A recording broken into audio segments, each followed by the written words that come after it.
Good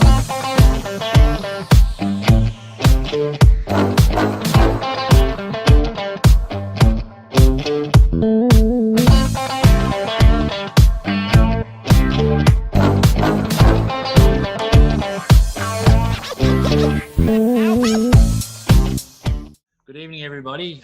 Welcome to Between the Covers. My name is Bradley Shaw, and this evening I am talking to author Lauren Purdey, who has written a new book for children called Flea the Frog.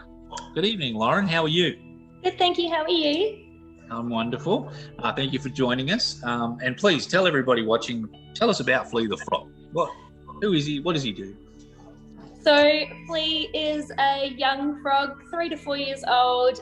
He lives with his family and he is growing up in a puddle with his family, and he's just learning about what life is like, and learning who he is as a frog, and getting all these new experiences as he grows up. So wonderful. So you created Flea the Frog from your own imagination, or did you relate him to an experience of children that you're associated to?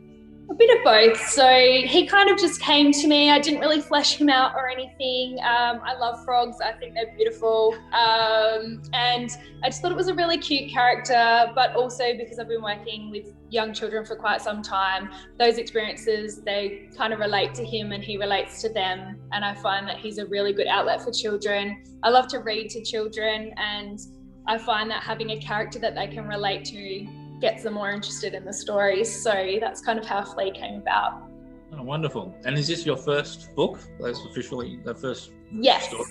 Yes, it is. Yeah. And I noticed you've written him as a series, so there's a number of books coming out with this character. So he evolves, I guess, as you say, through some of his experiences. And yes, absolutely. And he's experiencing new things all the time. So like with children, every day is brand new. And so for us adults, trying new foods or going through experiences, and we've done it all, we've seen it all, new things are pretty rare for adults, but for children, everything is new. So every day is a new thing, walking for the first time is new, or trying an apple for the first time is new. Everything is new, and that can be quite scary for children. It can be quite scary for Flea as a character as well. And so I feel like children can grow up with Flea, and Flea can grow up with them, and it's just a way for children to relate. Hey, someone else is trying something for the first time as well, and might make them feel a little bit better about not being sure that they want to try a piece of Brussels sprout for the first time can be quite scary, and if they see that, hey, well, he's doing it and he thinks it's all right, it kind of gives children that confidence as well. Yeah, I mean, that's interesting, because there's so many new experiences for children. How did you dissect which ones would probably be the most pertinent or most relevant to the children, and use Flea, of course, as an interesting character of entertaining them as well?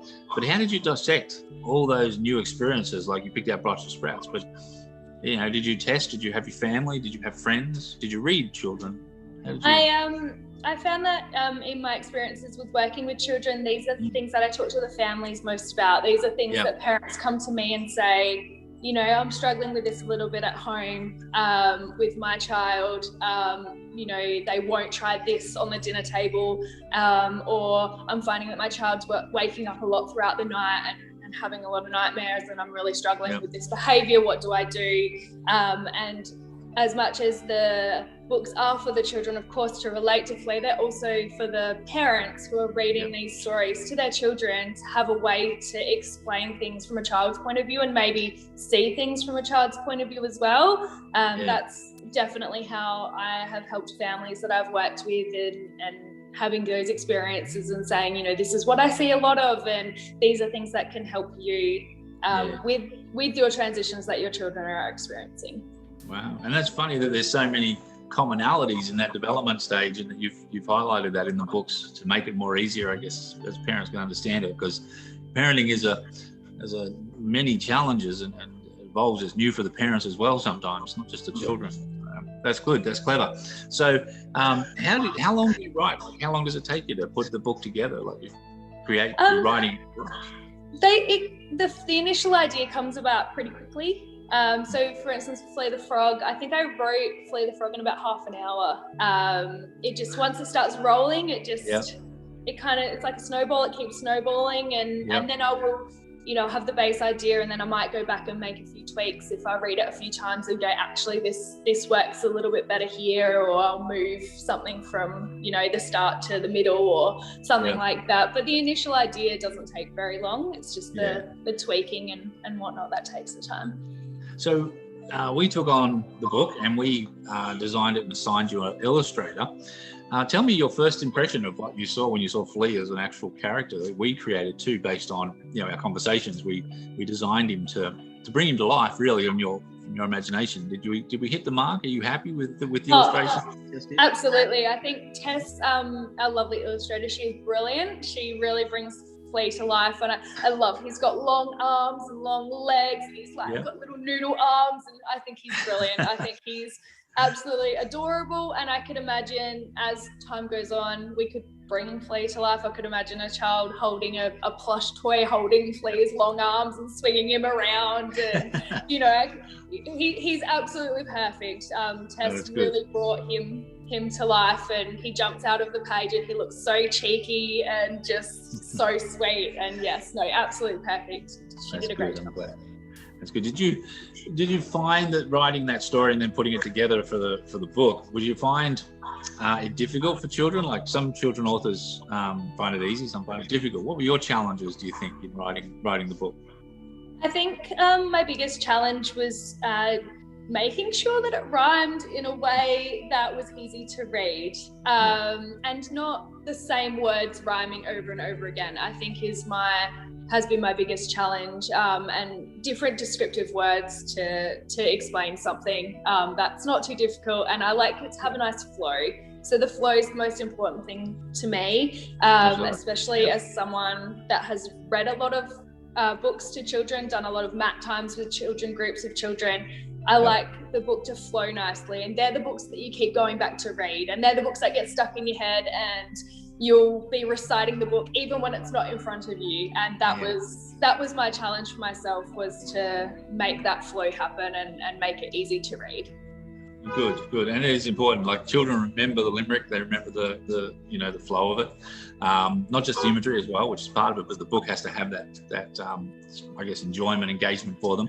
So you also said that it was your first book, but I'm curious, why did this book become your first? You've obviously been engaged in children for a long time. You've always been, why did this message resonate with you to share? I think during the lockdown, obviously things had changed a lot, and everyone was wearing masks, and children in particular, they use our whole face when we talk to them, and that's how they interact with us a lot, especially children who don't have their language yet. Our face as adults is really important to children, and I was finding that children were scared of adults wearing masks, and everything had changed. They couldn't see their friends anymore, they couldn't come to childcare anymore, they couldn't go to the park anymore. Parents and children were really struggling with how everything had changed, and it just kind of came to me that I could make it easier for parents and for children to talk about it and have those conversations in a way that a child can say, I'm feeling that way too, and to have a character, Flea, be that easy outlet for them. And I just wrote it quite quickly, and I read it back to myself, and I thought, this could be a book. This could be helpful for children. This could be helpful for parents, teachers, both adults and children in their lives. I felt that it could be something, and so it is. That's how it came about. But that's the thing, like with the book as well, like it isn't just, like you say, there is that COVID period, but even though that as an occurrence, it still resonates that I think even in the future, like 3 years from now, 5 years from now, whatever, other families, other parents, younger children will still relate to this book as an episode, because it is a part of now history, and now a cultural period in history, that it also simulates a lot of that isolation, a lot of the family dynamics, I think, that any family has. So you've written a book that, even though it has a trigger through COVID, it still has an ongoing cultural theme for generations as well. So it'll last, I think, and that's important in a children's book as well. When we look at it for publishing or writing, you have to consider what's its lifespan and longevity. Plus, you've got those other books coming out afterward with more adventures of Flea the Frog. So we're all going to look forward to that. So do you find that you get a lot of support from your family and friends for your writing? Or did you share a lot of it before you went into publishing, or was it just your personal thing, and now they're seeing the benefit of it? Or how's the response been? I'm very, very close to my family. Most of my family is in Adelaide. And so I did a lot of sharing with them before the publishing process. I have been writing poems and doing writing with my mum my whole life. My mum writes a lot of poetry, and so this is something that we used to sit at the dining room table when I was 4 or 5 and write poems together. So writing has been in my life for a very, very long time now, and so I definitely shared that with them. My fiance is also very supportive. He was very excited. He was the first person I told when he woke up the next day, I've written this book. I think it's going to be something. And he said he really loved it, and he shared it with all of his friends with children. And I have a great support network with my friends and family, and I'm very lucky that I have lots of supportive groups in different places now in Australia, because I've lived in a few places now. So everyone was really excited. There was also that element of surprise to me. I didn't tell everybody, so when the book is about to come out, I was able to share that with all the people that didn't know, and it was very exciting for me to be like, surprise, I've written a book. And they'll all have to get a copy, don't worry. We'll make sure that you tell them all it's out. So tell me too, when did you realize you first wanted to write? Like you said that you were doing poems and stories with mum about 4 or 5 years old. I mean, is it something that you've always known you'd do, or is it a thing that you wanted to do but you weren't ready, or how has your story evolved in writing? I think I've always kind of written bits and pieces throughout my life, and it's just a matter of, it took me a long time, I guess, to believe that it could be something. I guess it just was a little hobby that I did on the side occasionally, and if I go back and read my poems from when I was 5, I don't think they're going to be anything special. That is a challenge. But it is something that I have. I guess just this time, it was all about timing. The timing felt right, and it resonated with me, and I felt that it could resonate with the children that I worked with, and it was just all about timing. It was the right time, I think. Great. Well done. And that's usually the key too. When you're ready. Yeah. So, do you set up a plan when you're writing your books or your stories? Do you have an outline? Do you say, like, I want to write a couple of hours a week, half a day a week, I spend Sundays a week? How do you write? Do you schedule it, or do you say it just comes? For me, it's about the idea coming to me. So the next book, I have a book in the works about questions, children that questions ask, and this all came about because a friend of mine, her daughter, asked me a question, and it was a really specific question. I think it was about penguins. Because we were watching the penguins on the TV, and she asked me something about questions about penguins. I don't quite remember the question now, and I said to her, don't ever stop asking questions, ever, because she's such a clever little girl. And then really, I was like, that's something that all children do. If they ask questions, how they learn about the world, and so when things happen, ideas come to me, and then I can turn it into something. And because I work with children, those things happen all the time. And it's funny too, like you're saying that again in a really simple way, but a lot of parents still forget that kids realistically, practically, literally are new to the world. So everything to them is to ask, why is the sky blue? For us as adults, it's like, oh, well, we did that years ago, we already know that, but why are they asking? You forget. And taking those things for granted. I remember when I worked with children, they tell me a story about, like, oh gosh, today at school we learned this, and this, and I say, yeah, I know, and they turn around and they go, how do you know that? Like, as though it was, so like, I just learned it. How could you know it? They didn't even twig the word bigger that is so new to them, and I love that. So you've really capitalized on that and captured it in the stories with the simplicities, and I love that. And especially those awkward questions that children ask, the embarrassing questions, the questions that you go, oh, shh, don't ask that in public, things like that. Because that's right. Children just don't have that filter. They just want to know. They just want to. What's that for? That's right. No, seriously, we're just hugging Johnny. It's okay. So what would you say what would you call your most interesting writing quirk? Now, some people write in bare feet, some people have to listen to certain music, sit in certain ways. What do you do that might be different or special? Oh, that's a good question. I mean, to me, it's just normal. I don't think probably if someone saw me writing, they'd go, oh, this is your writing quirk. I mean, definitely bare feet, because I don't wear shoes at home. I mostly write at nighttime, I guess, would be my, I find a lot of my ideas come to me right before bed. So, you know, when you're in that falling asleep, not quite falling asleep, and you think about things, that's probably when my ideas mostly come to me. And then, you know, the light goes back on, it has to get written down so I don't sort of forget, and then, you know, it'll be a base idea and then I'll build on it later. That's kind of, I guess, how the inspiration comes. You got to get it out before you go to sleep, because you just can't sleep until it's out. So I understand. Exactly right. Yeah. So now, having indulged in the fact that you've written 5 books, I think, isn't it? 5 books. You've set up you've set yourself up in a publishing arrangement. Now your first book coming out very soon, your next book following that. What would you say to other writers new writers? How would you explain to them what to expect, or what have you experienced to share with new writers? I think you have to be patient, I think, is something that I didn't know how long the process would take. It can be a slightly longer process than you would think. It's not like you write a book and it's out the next week. It does take time.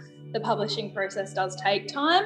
And I would just give new writers the advice that find a publisher that's going to support you, that is going to listen to you, and that can be contactable. There would be nothing worse for me than to have given you, as my publisher, this thing that I held really dear, and then for me to just have no contact with it and never see it again. That would have been awful. But as a publisher, Brad and Jodie as well have been absolutely brilliant to me, so supportive, answering any questions that I have, available whenever I need you, and I could not have asked for a more supportive experience. And so for new writers, I would say, make sure that when you're looking for a publisher or when you're looking for support, make sure that that's the support that you get, and that you have people in your life that love what you're doing as much as you do. Wow, yeah. Well, thank you. And yes, that's very, very true. Always make sure that you got connection to people involved in your work. So what else do you do when you're not writing? Now, you mentioned a fiance, so I imagine there's a wedding coming up. Is that wedding planning time? Is that? So we've been engaged for quite a while now, and the wedding has been cancelled twice due to COVID. So third time's the charm. Hopefully at the end of this year, so in December, we're hopefully going back to Adelaide to get married. So hopefully that goes ahead. My fiance's in the Defence Force, so he's currently away. So hopefully he'll be in the country when we're getting married, because you need a groom for that. You need a groom for the wedding. Yes, you do. So at the moment I'm here by myself in WA. I play glockenspiel in a local orchestra, so that's like a xylophone. So that's one of my hobbies. I do paint by numbers, something I really, really enjoy. And I have 2 rescue cats here, so I'm not completely by myself. Just I guess live my life here and catch up with people. I go to work. I work with children still, so yeah. Awesome, well done. Well, that is a very full gamut of busyness you've got there. So and you still write in between all that, I imagine. You're still putting all books together. So this is your first book. What do you hope readers will say or share with you feedback? What do you hope they get out of this book mostly? I hope that parents feel that they can communicate better with their children. That is something that I really would hope would come out of something like this, would be that parents read a book like this together with their children, and the underlying message of Flea the Frog is that as a family we get through things together. So that doesn't have to just be COVID. That could be any big thing that's happening in your life or any small thing that's happening in your life. And I hope that parents will come to me and say, I was able to talk to my child about something that I never thought they would tell me, but because of your book and them feeling like as a family we'll get through it together, I was able to learn something new about my child. That would be my hope for people to tell me that that's what this book gave them. Oh, good. Well, I'm glad. I'm sure they will. I mean, pardon me. There's a lot of messages in it. There's a lot of thought in it. So yeah, and I think with the presentation of it and the way it's going to go really well. So everybody watching, you have to go down to the local bookstore and grab a copy of Flea the Frog. It's by Lauren Purdey, and support this wonderful new Australian author in her endeavour to share the child innocence to the world through Flea the Frog's eyes. Thank you, Lauren, so much for speaking with us. It's been wonderful, and we look forward to the next books and the next times. Beautiful, thank you. And thank you everyone for watching. And like I say, go and support local bookstores, buy your books in bookstores and support local Australian businesses, and grab Lauren Purdey's Flea the Frog. Thank you for joining us tonight and watching, and everyone take care, and I'll see you again next time.